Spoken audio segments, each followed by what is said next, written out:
Hello everyone, my name is Josh and welcome back to our Call series of the day. So anyway, happy Sunday everyone. Today is June 29, 2025. So ayan, so nagko-call pa rin tayo hanggang ngayon. So samahan nyo ako at panoorin nyo akong paano ako mag-call sa first timer customer.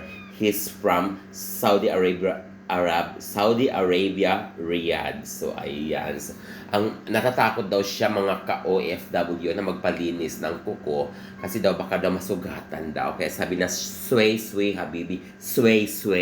So, ang ginagawa ko naman talagang sway talaga ako ng sway, diba? So, dahan-dahan daw. Tingnan nyo naman, diba? Talagang super dahan-dahan ako niyan kasi nga manipis din ang kuko niya. Parang hindi naman siya galing nagdaro, di ba? So, ang ganyan. So, ang sabi niya sa akin, kwais, Mia Shokol. Mia Shokol daw. So, ibig sabihin daw na magaling daw akong gumawa, di ba? Siyempre, talagang pinahagod-haguran ko na naman. Talagang ginagamit ko na naman yung mga lingwahe ko na makapanghingi ako ng tipaklong.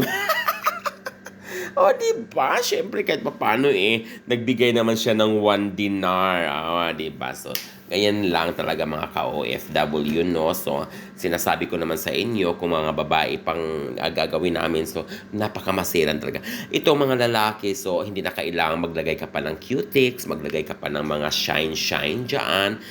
Yung ibang magpalagay ng bumper, kasi uso ngayon ang bumper. Nagsashine na rin siya, yung para siyang nakikita nyo yan.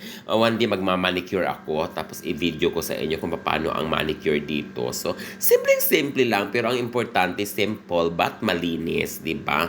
Lalo pag may problema sila sa ingrown, at ang number 1 talaga sa kanilang problema dito sa mga mga Arabo ay yung talampakan nila.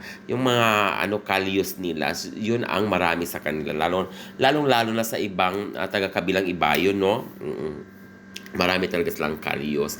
So, ayan. So, nakikita nyo naman, di ba? So, manipis lang ang kuha ko dyan at malinis naman na.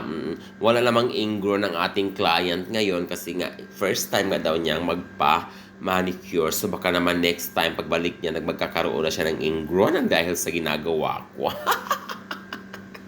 Hindi ba? So, hindi.